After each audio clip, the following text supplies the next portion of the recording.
오늘 여러분들께 말씀드릴 주제는 이혼 상담 오시기 전에 꼭 보셨으면 하는 영상입니다.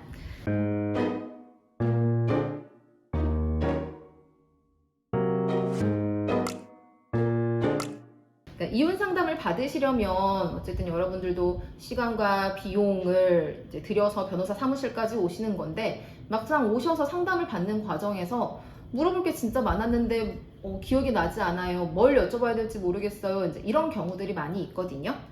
상담을 받고 나서 내가 이혼 소송을 하는 게 유리할지 혹은 협의 이혼을 하는 게 유리할지, 아니면 상담을 한 이 변호사를 선임을 할지 말지, 이런 것들을 결정을 하셔야 되는데, 그 결정을 하는데 도움을 받기 위해서는 이 상담을 받기 전에 미리 이혼과 관련한 어떤 여러 가지들을 정리를 해 오시는 게 도움이 됩니다. 이혼 소송은 미성년 자녀가 있는 경우에 크게 5가지의 쟁점이 있습니다.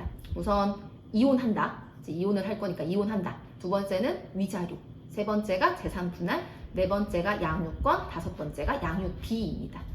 미성년 자녀가 없는 경우에는 양육권과 양육비가 빠지는 거겠죠.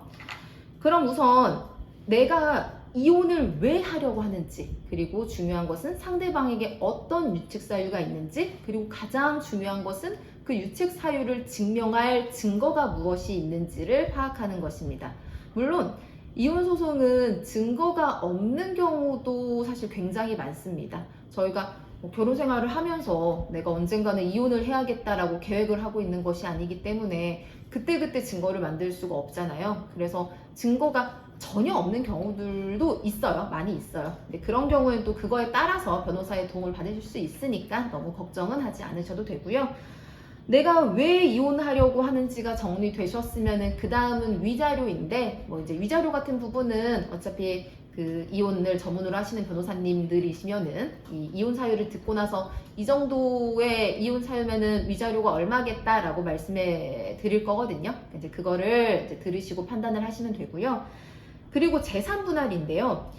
결혼 생활이 이제 길면 길수록 재산 분할이 조금 복잡해집니다. 재산 분할을 할 것도 아무래도 좀 많고요.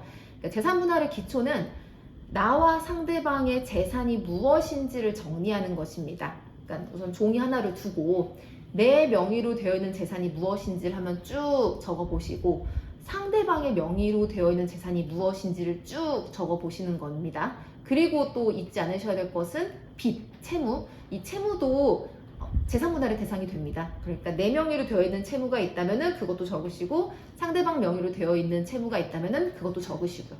이 목록만 가지고 와서 상담을 받으셔도 이 변호사 입장에서는 그 목록을 보고 대략적인 기여도를 판단을 해서 이 이혼 소송을 통해서 재산 분할로 어느 정도의 금액을 받을 수 있다를 이제 예상할 수 있거든요. 그러니까 이제 그렇게 내용을 들으시면 될 것 같고요.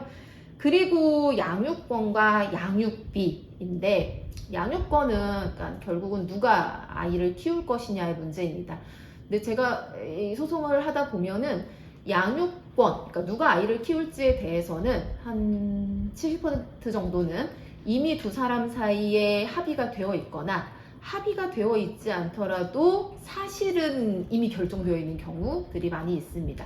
그러니까 사실은 결정되어 있는 경우라는 게, 아이가 어려요. 한 3살 정도 되는 아이이고 주 양육자가 엄마입니다. 그리고 아빠는 이미 몇 달 전에 이제 집을 나가서 들어오지 않고 있고, 그 별거하고 있는 동안에 아이한테 따로 연락을 한다거나 만나려고 시도를 한다거나 이런 노력이 전혀 없어요. 그런데 아빠가 지금에 와서 내가 이 아이를 양육하겠다라고 하더라도 아빠가 이제 양육권을 가져가기는 사실 조금 어렵겠죠. 그러니까 이제 이런 경우가 두 사람이 서로 양육권을 가져가겠다고 다투고는 있지만 이미 결정은 되어 있는 경우, 그러니까 이런 경우들이 대부분이고요.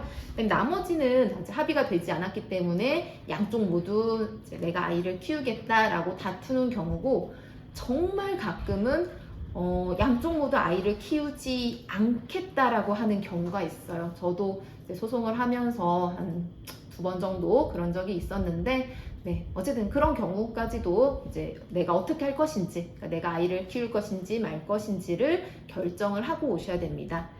그리고 마지막이 양육비인데, 양육비는 내가 그러니까 아이를 양육권을 가지고 오려고 하는 입장에서 내가 양육비를 뭐 얼마 받고 싶다를 정하는 것보다, 물론 이제 그것도 어느 정도는 생각을 하고 계셔야 되겠지만, 양육비는 어차피 엄마의 소득과 아빠의 소득을 고려해서 정해지는 것이기 때문에 그냥 각자의 소득이 어느 정도인지를 확실히 이제 확인을 하시고 그거를 이 변호사한테 이야기를 해주시면은 변호사가 어차피 산정표를 보고 확인을 하니까 그거에 따라서 이 아이의 나이나 양쪽의 소득, 뭐 경제적인 상황, 환경 이런 것들을 고려했을 때 아이의 양육비가 어느 정도로 정해질 수 있겠다라고 말씀을 해주실 겁니다.